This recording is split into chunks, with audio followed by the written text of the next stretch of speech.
All right, we are live. Good morning, good afternoon, good evening, wherever you are, AFWO family. My name is Drea, and it's been a little bit since we've done AFWO Speaks. If you didn't get a chance to look at that excuse me, it is a Thursday and I cannot talk. The AFWO Speaks.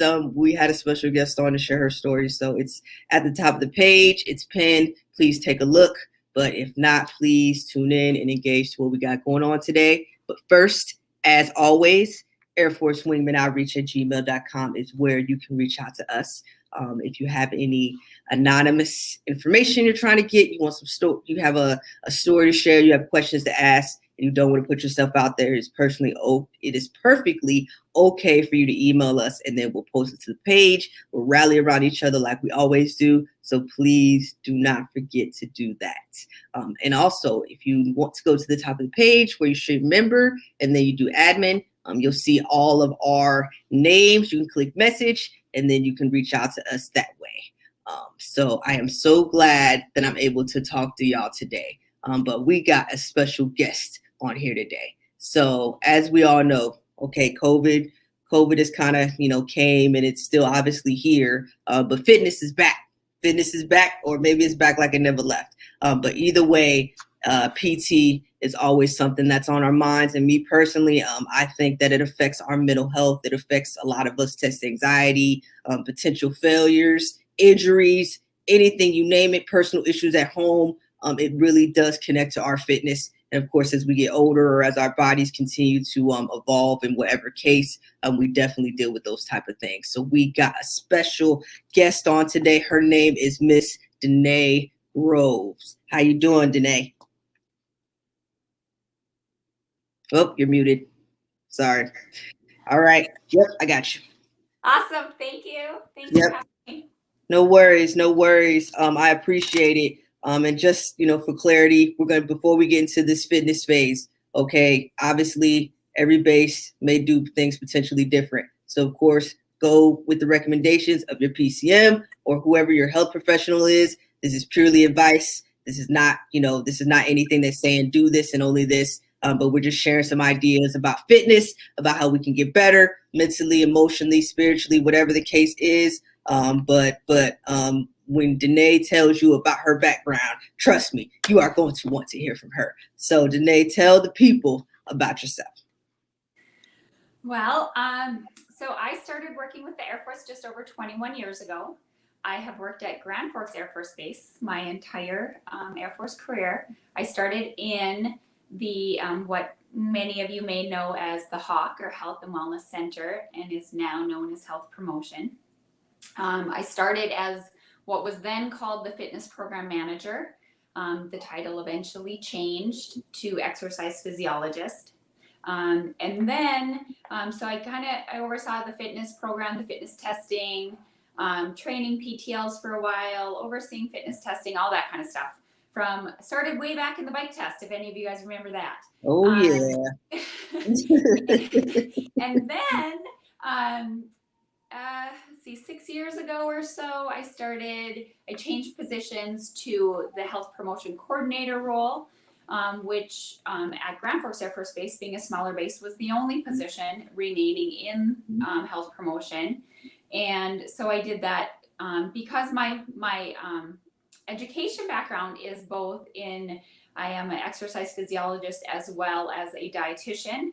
My role kind of touched on both sides of that. So I was able to do some basic nutrition information with individuals, as well as the fitness side of it.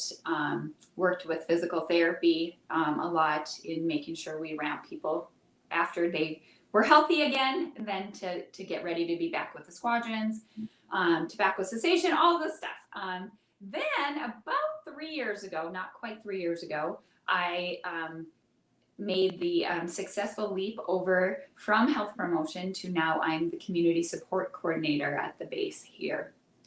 And so I've been learning as I go and expanding so I was saying earlier, I think for me, it's just I took a a smaller umbrella and I traded in for a big one. So I used to focus more all on the physical wellness, or the physical pillar of comprehensive airman fitness. And now I've expanded where my purview is all 4 pillars. Right on, right on. And just to be clear, the community support coordinator still ties back into the fitness piece. So now she's like, I mean, she's the boss of pretty much all of the pillars, if you will, people involved into that process. So, she's not even too far away from it.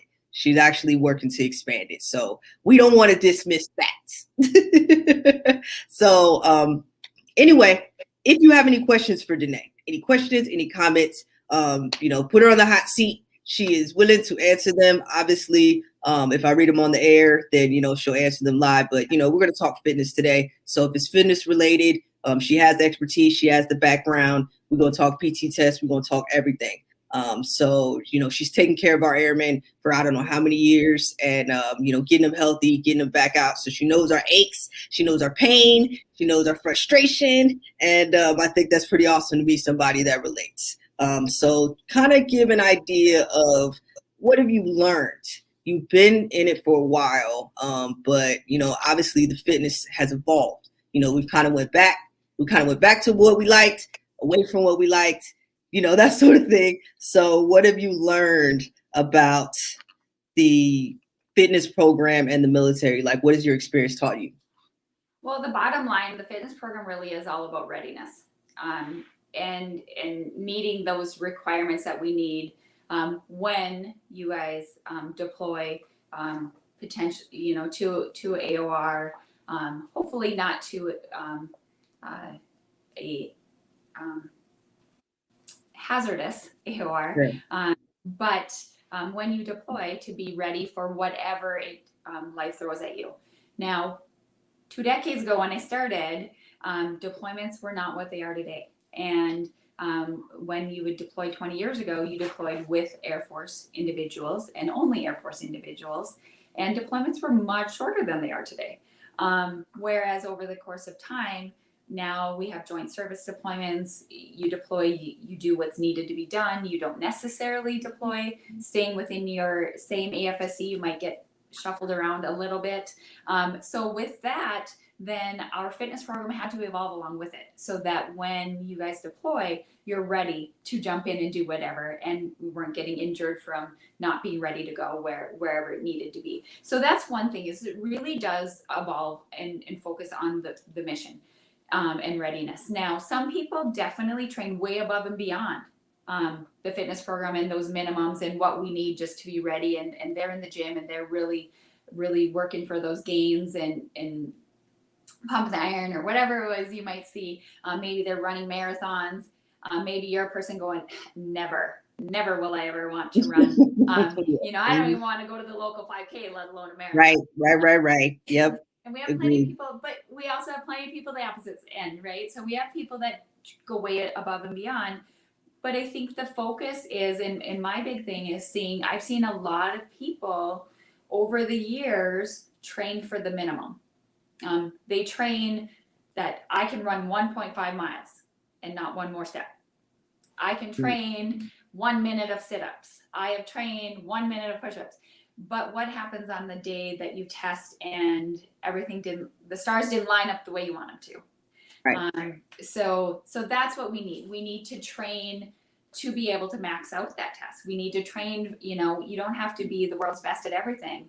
But we do want to get you out of what we would call that bubble where you're like, you're right there. Well, I should end up on the right side of the line. We would like you to have that comfort. So if I didn't sleep well last night, it's okay. I'll be all right. Right. Yeah, it's I'm with you. It's if we train right there, then if you have a bad day, you're probably not going to be right where you were at your best, right? So if anything, that's why you kind of take it a step further, obviously within your own efforts to get ready and be prepared for this. So let me see. So, we should never train from the minimum. So, but I'm a new airman. I'm a new airman and I see this fitness test, and in basic military training, they take me through it. I got people yelling at me. I'm like, okay, oh my God, oh my God. I've never been to a gym before in my entire life. I go through Air Force fitness training. I go to tech school where I got people pushing me. And then I get to the real Air Force. I'm first base and I want to, try to get ready for a test and be able to do it on my own. What is some advice that you have for people that want to try to get better or get in shape? Well, one thing is definitely consistency. So if you're consistently working out all year long, that's going to be a big key. When we procrastinate and we say, I'm going to do it. Fitness doesn't, we don't gain as quickly as we can lose our fitness. So having that consistency to at least maintain the fitness you have, then a month or two before your test, you can certainly do some things to max out, but you need to at least maintain that baseline. The other, as far as for that year-round fitness, find the exercises that you like, that you want to do, that are enjoyable to do, that fill your cup. If you hate running and you're that person that's like, I don't even want to run a mile and a half, let alone any more than that, what are you talking about? If that's right. You, then running every day, single day, or every single week, it really makes you think, you know what, I think I should stay back at work. Maybe they need me to do this right now, right? And it becomes really easy to procrastinate and to never get to the gym when you're really not looking forward to what it is you have planned that day. So I've worked with people in the past that they hated running. I'm like, well, why are you running? Go do something else. So one individual I worked with, he did the elliptical and the bike. Those were two things he loved to do. And he worked out amazingly hard, had great cardio fitness. And then about 6 weeks prior, he would start adding in a little bit of running here and there, just to gradually build up the impact. That his body, his shins and all that's used to the impact from running, so that he wouldn't have shin splints after his test. But you don't have to run all year long if you hate that. So find the fitness that you like, that's gonna work for you. It might be swimming, it might be doing the rowing machine, it might be doing a high intensity interval training program that never has running in it, and then you just put running in when you need it to be. The other thing is, do not run every single day. Please, ever, no matter what you're doing, just don't run 7 days a week. Okay. Why not, Denae? Because I'll tell you, I'm thinking, if I'm me and I'm trying to get ready for a test, I'm like, if I run 7 days a week, man, I'll be Usain Bolt. I'll be an Olympian. Not true? You'll be a physical therapy. I'll get hurt. You'll be a physical therapy patient. Yes. All right. Your body, so a couple of things there. One is running has a lot of impact, and our body needs some time to recover from that impact. Or from, if I'm doing strength training, it needs some time to recover from that. During that recovery and rest time is when my body shows me the results of the work I did. So if I don't ever, so if you think of like a piece of paper, say you have something like this and you this long, and you tear a hole in the middle of it, just an itty bitty little microscope, like a pinhole. Right. Okay. That's kind of what you do to a muscle when you lift or when you stress it. Well, that little pinhole then over 20 or over 48 to 70 hours, depending on how hard you lift it, right? It will depend how hard that little micro tear, that little pinhole is. That will heal over kind of 2 to 3 days. If I don't give it time to heal, then that pinhole becomes more like a staple hole, becomes more like a safety pinhole or whatever, right? So it gets bigger and bigger and it never gets to heal. When it heals, that's when those new cells happen. That's where the growth happens. That's where you see the fitness gains. That's where you see your muscles adapting to the speed work you did, and you start to see the results that you're running faster. When we don't allow time for that to happen, then what happens is that little pinhole. So then it's a sprain, a strain, a knee pain, a hip pain, whatever it may be, the shin splints, those type of things. So that's why you absolutely have to get some rest in there. Now, you can work out 7 days a week. You just have to vary what you're doing. Okay. So if you want to do cardio, like, you know what, I really need help with cardio right now. I don't have time to not work out. I know me, if I don't make this every single day, like I get off work and I go to the gym, I'm a person that if I think I'm gonna do that 3 days a week, I'm not gonna make it because I break the routine. I need that. Go there every single day then. Have that part of your routine, but don't run. Don't do that high impact. So run one day, the next day, pick one of the multiple non-impact things. Like it could be going for a walk. It could be getting in the pool and doing lap swimming or water aerobics. It could be going to aerobics class. It could be the rowing machine, a bike, a spin class, or whatever it might be. But any of those non-impact things. And doing that's going to help. The other thing that does is when we run, we very much train very specific muscles. That's good. We want specificity training. Right. However, if I train very specifically and I never train those supporting muscles around it, when I'm running and I get to my test and I really want to push much harder and go, like, I'm all out right now because I want to get the best time I can. I want to get the most points, gunning for that day off pass or whatever it is. Yep. And maybe that's not how I've trained. Well, and so I'm pushing beyond. Well, if I have done the bike, so I've also developed and trained those supporting muscles around those main specific muscles for running. Now I have more oxygen really close that can shunt to those muscles I'm using when I'm running, as opposed to debanding me to breathe it in, get it from my heart or from the lungs to the heart to pump it everywhere it needs to go. So that's part of the reason. So we need to have some of that rest days in there to allow that recovery to happen, but then also having multiple avenues of exercise is going to help train more of your muscles. So you're going to have more, like, it's kind of like you have a bigger bench to, you're playing on a team sport. You have a deeper bench to pull from if you need, versus just having that one star. You're just training your cardiovascular.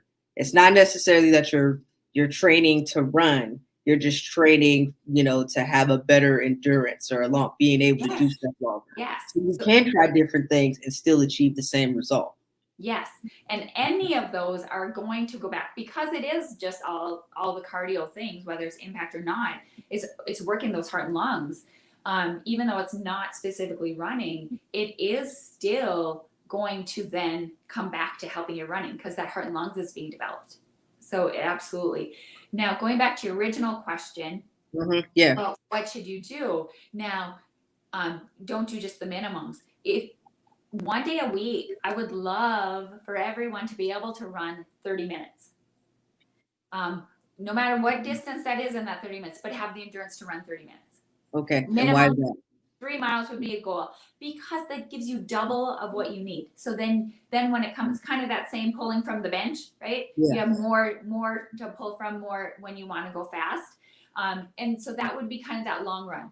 Now, that long run day, if I can do, if maybe the 1.5 miles I can run in 12 minutes, that doesn't necessarily mean in 24 minutes you're going to run 3 miles. So you're going to get 4.5 miles in 30 minutes. It doesn't mean you're running the fastest. It's long, slow, right? So you're just getting that distance to build those slow twitch muscle fibers. Then 2 days a week, again, remember, not consistently. So say a Wednesday, Friday, Tuesday, Thursday, Saturday, whatever it may be. But say the middle day of that is going to be your long run. The other 2 days that you're running, I would suggest doing some speed work. That's going to train the fast twitch muscle fibers. And that's the get up and go, that, hey, I want to run really fast right now. I want to do that quick sprint. I want that sort of thing. And those sprints, if each sprint is somewhere 30 to 60 seconds. So maybe the first couple weeks you do 30-second fast, 30-second slow. Right. Not stop. Yeah. And it's not all out till you have to stop, right? For 30 seconds. Right. It's you pick up the pace and you go as, like, kind of on a scale of 1 to 10, you'd want to be a 9. So not all out 10, but you're close. Then you're going to slow it down as slow as you want, but you're still moving forward for 30 seconds. And then you're going to do another repeat and aim for somewhere 6 to 10 repeats of that. So each day you can, the first day is going to be 6. Maybe the end of that first week, maybe you do 8. The next week you could come back to 6, and then at the end of the second week, maybe you go up to 10 then. Right. And that's developing that fast twitch. And then maybe the next couple weeks you go 45 seconds, equal fast to slow. And then eventually 60 seconds. Over 6 weeks, you're going to see your 1.5 mile run time get much faster by just following that just for 6 weeks. So if you do just an endurance run the rest of the year and you have baseline, and then you want to implement that 6 weeks prior to your test, that would work. If you don't love speed work. And that's that walk to run. I've had to do that when I've had back issues. Yeah. So Walk to run slightly different than this though, right? So walk to run would be because in this case, when you're doing the speed work, you're going as fast as you possibly can, and then you're going to slow it down to a slow jog. So you're still running the entire time, but it's just your pace. So the walk to run is great if you don't have. So if you don't have that 30 minutes of endurance already, I don't want you just, hey, tomorrow I'm going to run 30 minutes because she said I should run 30 minutes. No way. If you're at 1 mile right now or 10 minutes right now, roughly we're saying about 10% mileage increase per week. So if right now you're running 3 miles a week, you're not going to run 9 miles next week. We're running like 3.5 miles next week. So we're gradually building up your mileage. And then the reason walk run is instead of going, I'm going to run a mile, and then in a couple days I'm going to come back and run a mile. And, it's you're doing that mile, but you're doing, say, a quarter mile, and then you're going to walk a little bit. Then you're going to do a quarter mile and walk a little bit. When you do that, you're going to see your ability to increase your ratio of running versus walking is going to move along exponentially faster than if you just said, well, I'm going to, I can run a mile, so I'm running a mile.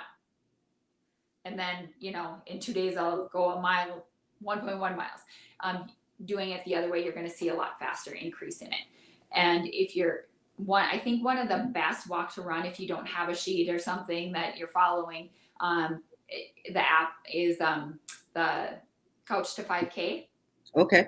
There's an app, there's a website, but the nice thing is if you do the app, then it'll tell you like walk now, run now, it just tells you so you don't have to, is it 2 minutes? Is it 2, constantly looking at your watch or the clock or that sort of thing. So Coach the 5K app is good for couch. Like a couch. Okay. Yeah, like lounging on the couch. Yes. Okay. Gotcha. Couch to 5K. Okay. What about some other resources? I know we talked about it earlier before we came on, but what are other resources that airmen can, or just people in general? I would absolutely recommend you to reach out to your health promotion office and your health promotion coordinator within the office. Okay. And they more likely than not have background and expertise that they can help you design a good exercise program. Or they're going to be able to provide some great resources in the local area or whatever it might be. So I absolutely, we have at Grand Forks Air Force Base, fairly new, but wonderful, amazing health promotion coordinator. So definitely reach out to that person. The fitness centers, they have some great staff members that are going to be able to design some programs, or you might have the ability even to volunteer into their fitness improvement program if they have space available that they might allow you to join in those, and then you can just follow their program, and that's going to lead you to being definitely able to pass the fitness test. Mm-hmm. The physical therapist on base or the physical therapy staff is another great resource on the bases. Otherwise, virtually, Military One Source has some resources. Yeah. And then there's another, it's called the Human Performance Resource Center. Okay. And it's hprc-online.com. And that has just a plethora of information, whether it's articles on just the concepts like we've been talking about, or it might give you some examples of strength training or different training plans. There's nutrition information. I think there's a link to the Operation Supplement Safety website for anybody who has is interested in supplements, which that is a very important piece as well, is knowing what you're taking. There's a lot of supplements out there. Some are great. Some do what they say they're going to do. There's others that you're just throwing your money down the drain. And so know what you're doing, know why you're taking it, and is that particular one going to help you get there? So is it a good use of your funds? So there's the Operation OPSS.org, I believe is operate, but if you Google Operation Supplement Safety, you will see it. Okay. And I know that one. That's the one of listed banned supplements, right? And all that stuff. It has banned, yep. And then it probably has a link on there to what's called the Natural Medicines Comprehensive Database, which is typically a subscription, costs money, but the military has worked out a deal, so it's free to all military members. Lovely.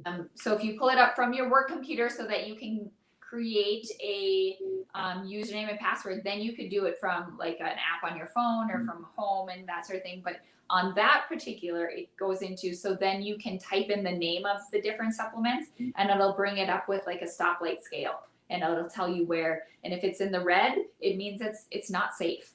So that's, find a different one that will accomplish what you're after. That's going to be a safer realm. But you can also talk to the health promotion coordinator about that, any of the supplements as well. And Denae just said a mouthful, and I wrote all that stuff down because I'm going to put it in the post after we finish. Couch to 5K, health promotion coordinators, the fitness centers, try getting their fit, which I believe is the fitness improvement program. Physical therapy, of course. I've been through physical therapy, and they are great. Military One Source, of course, always a great one. Human Performance, HPRC-online.com, and then Operation Supplement Safety to make sure we're putting good stuff in our body, keeping the bad stuff out. Did I get it all? Yes, ma'am. You did good. All right now. So let's talk about injuries. Speaking of physical therapy, let's talk about injuries. I mean, what are some of the stuff that you've had seen come through? Because I know for me, when it was a HAWC, they had a running. I think they would at the time the physical therapist, whoever was there, would watch me run on the treadmill and then tell you how you overpronate or what kind of shoes you need. So, what are the type of things that you would see that people were injured for? A lot of injuries that I would see would be shin splints, or improper running form would cause different injuries. Overuse injuries. So just the purely, I procrastinated too long and now I tried to do too much too fast without enough rest, and pushed, and which causes injuries, and you definitely don't realize your goal because now you're on the sidelines. Right. So those are some of the big ones. We've also seen, like, maybe you, you might have maybe you sprained your ankle, right? And it wasn't enough to go to the doctor. It wasn't, I'm going to be tough. I'm going to tough it out. I'm a doctor, whatever. Okay. But if it was enough that it altered your, what we would call your gait or your pattern of how you walk, so now you're compensating, that can then cause some problems. Like, so if you compensated and you walked a little funky for a while, now you might have some problems in the other knee or the other hip or different things, just because you're not exactly walking straight. So those can sometimes, and the physical therapy team is going to be able to find those and then do exercises that are going to help to even you back out so that you're able to get back to what we would call straight or whatever, so that you then start doing your training again without causing any injuries. With the shin splints, that can be, I'm running wrong, I'm just doing, way too much. I know, like at Grand Forks Air Force Base, we have an elevated track, and as many bases do. But some people run so heavy, it's like they're stomping their way around the track. And I'm like, you can't run by me. Yeah. Right. Ground shape. So, you really kind of want to think of yourself more like I used to tell people in my running classes, think of yourself more like a ninja. You're trying to sneak up on people. You want to be that person that catches up to somebody on the track and they kind of jump because they didn't hear you coming.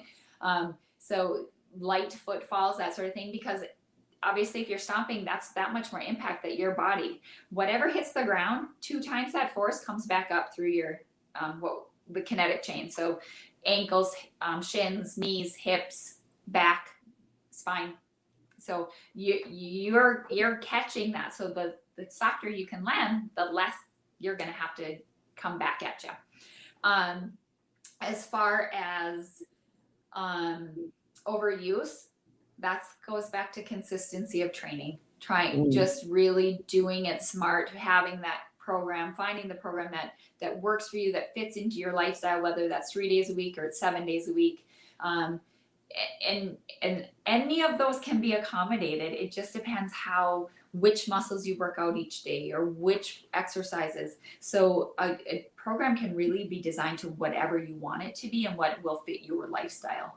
But it's really the consistency. And I know earlier we had talked a little bit about shoes. Shoes can really make or break for some people. And I shared a story that when I right after I had my son, I went to the store thinking I knew, I knew the list and I well-versed, like knew what I was doing, but left the store with the wrong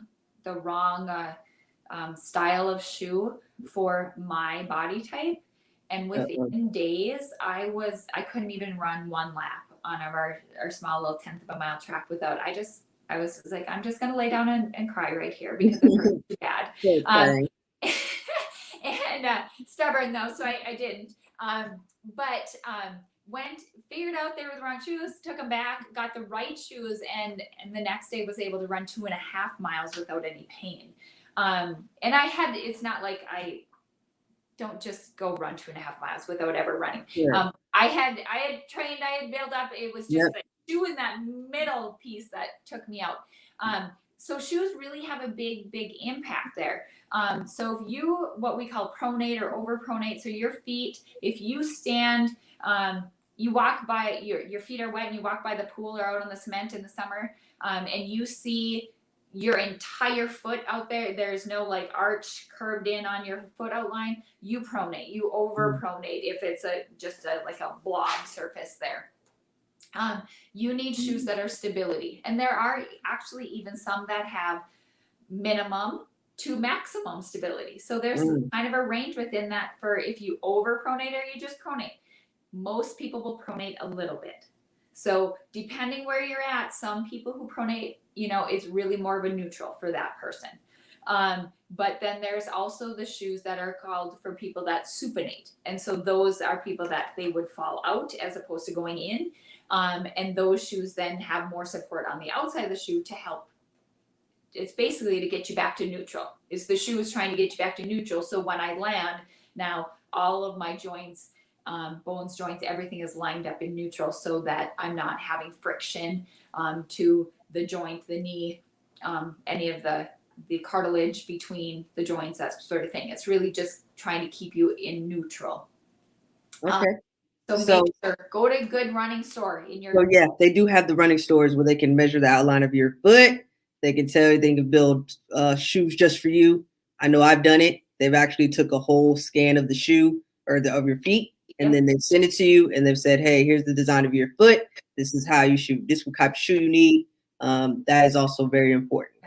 There are some health promotion offices that will offer gait analysis, running clinics, that sort of thing. So you check with your health promotion coordinator if they offer that service. Otherwise, physical therapy typically offers that service. And if they don't have the space to be able to offer that, then definitely most places now have the specialty running shoe stores that do offer that service free of charge. Lovely. And yeah, it was free. But trust me, the money was all in the shoes and the special soles that they made for me, which I could take out and put into another shoe. So just saying. Yes. So our profiles, are they bad? Our profile is that bad? like profiles are meant for us to rest, right? Supposed to be. But if I'm like, oh man, you know what, they're telling me I can't do sit-ups but I feel fine, that sort of thing. Like how important are profiles in your opinion?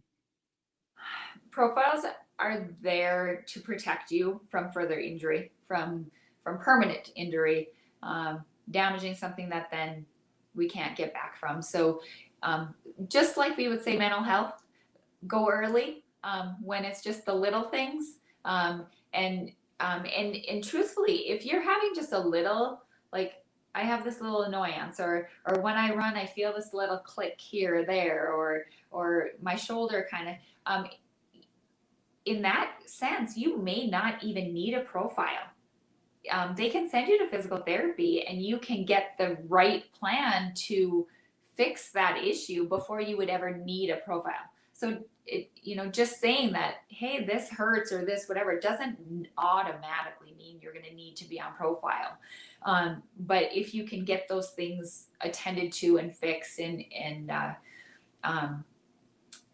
aware of earlier, that's going to be better for you, and maybe able to avoid profile. However, the profile is there to protect you as the member, so that we're not making you do something that is going to hurt worse or delay your healing. So take advantage of it. But when you take advantage of that profile, know that obviously during that profile time, it's not just let's sit here and do absolutely nothing. It really is a time to follow that physical therapy program, or to utilize that so that you can gradually build that back to then full strength when that profile would end. Some profiles are a bigger deal, right? Some are big. I was in a car accident and I absolutely need the profile because I cannot run now, and I can't, and it's going to be some time, maybe whatever the damage, I'll never run again. There are some times where those things happen. However, if you're going, I just caution people, know what you're asking for. If you're going to the doctor and you're giving them a bit of a song and dance, saying, trying to make it seem like I really need this profile when maybe you don't. Especially running, walking may or may not be easier for you. And because they have the walk test. Yeah. So I know there are some folks that thinking the walking would be easier, but you can't jog. You and you're gonna want to. But walking, what is it, 2 miles? Is no walk in the park, pun intended. You know what I mean? Yes. So yes. Yeah. So it's just know what you're kind of, especially if maybe you were embellishing a little bit, to get that profile. Just know, because I say that, not saying that I think people are lying, but I know I have worked with people that are like, well, if I'd have known this was a walk test, I could have just made it through the run, that one day or whatever. And so then we go back to work with your health promotion person or whoever can design a program for you, and maybe they really design it around all non-impact things and limit so you can get the most training benefit and really only push that impact or that on that test day. Going back to the story of the individual who hated running, he's like, I'll accept shin splints to only run one day a year. I'm like, okay. And he would score an excellent when he did the program that way. And otherwise, what would happen is he would do fitness improvement. So he would run for 3 months, and then he'd pass the test, and then he would never work out for 6 months because he hated running and he thought that's what he had to do. Right. And he would fail, and then he would work out and run for 3 months. Cycle. So definitely finding that what you like to do. Okay. Let's talk nutrition. Okay, what are we putting in our bodies? Some of us are, some of us don't necessarily aren't experts, but we see the different diets and keto and whatever. What is something that you think that the average or the amateur person should consider when trying to eat better? So, as far as any of those, what I'm going to lump into what we're going to call fad diets. So keto, paleo, I think I've heard of the water diet. I've heard of a lot. Those are worse. The cayenne pepper, Oh, the keto, the paleo, the Whole30, some of those very healthy. Not gonna hurt you to do them at all.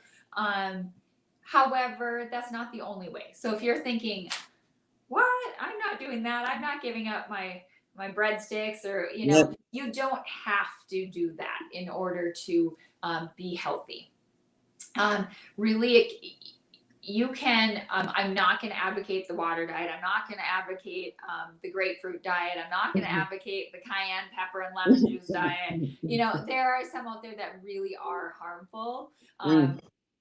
So please do the research and know what you're doing, what you're asking of your body. But I would say for just basic, if you don't want to get into like the paleo, the keto, all that kind of stuff, I just want to be able to eat what I want to eat, what I want, that sort of thing. Count your calories. You can go into even counting your macros, which is your carbs, fats, and your proteins. MyFitnessPal.com or the MyFitnessPal app. There is a paid subscription you can do to get a little more whatever, but it's free. You do not need the paid subscription. You can get everything you need from the free. You can be friends with people, so then you can get that motivation. So maybe your shop, you're all in, it can be that, hey, you can see that they got this workout in, or they finished their diet, their meal plan for the day, and they were under their calories or whatever. The other thing is, the one thing I was surprised about when I first started working with the military, and the nutrition stuff, is when military members think, I need to lose weight for this fitness test, they are starving themselves more often than not. So it's not just, I'm going to eat healthy to lose weight. It becomes I'm eating 500 calories all day long in order to, and your metabolism does suffer from that long term. So what happens is, if you then get your body used to functioning off of that low, and oh, by the way, women should never go below 1,200 and guys should never go below 1,500. That's just kind of bottom line. Very, very lowest either should do. But if you then decide, I'm doing 500 and that's just, have my eggs, my whatever, and your body gets adapted to that. And then you pass your fitness test and you treat yourself every day for a month on all the things you didn't have for however long. What happens is, you don't just gain back what you lost, you typically gain back more, because now your body's only burning, your metabolism is slowed down. And it may still be higher than the 500, but it's slowed down from what it used to be. So now you're going to gain more. So really be careful. And that's where the MyFitnessPal can come in nice, because you can put in your height, your weight, I think gender, and then it'll come back with a recommendation for calories. And you're going to want to eat those calories within reason. Like, aim for give or take 100. Be very conscientious. The information you're going to get out of that program is going to only be as good as the information you put in. So if you ate a bowl, meaning like a bowl, the huge Tupperware bowl of cereal, and then you say, and you put in cereal, one bowl, and like 2/3 of a cup is what they mean by that, or you just went with the default. Yes, I had it. It's not going to account for what you really had in calories and everything. So really pay attention to the portion sizes you're putting in. But I think that's probably one of the easiest. When you start using it, do nothing different. Do what you're doing for 3 more days. Do what you're doing. If you start tracking, do whatever you've been doing for 3 days. See where you need help. See where you're going on. Am I having too many carbs? Am I having too many calories? Am I having too much fat? Where I'm at, then you can make the changes and the tweaks that you need. Yes, read the nutrition labels, people. One serving, and we're thinking like one bowl of cereal is one serving versus, you'd be surprised. When you start measuring, you're like, oh, a half a cup is one serving, and that you've probably been tripling that your whole life.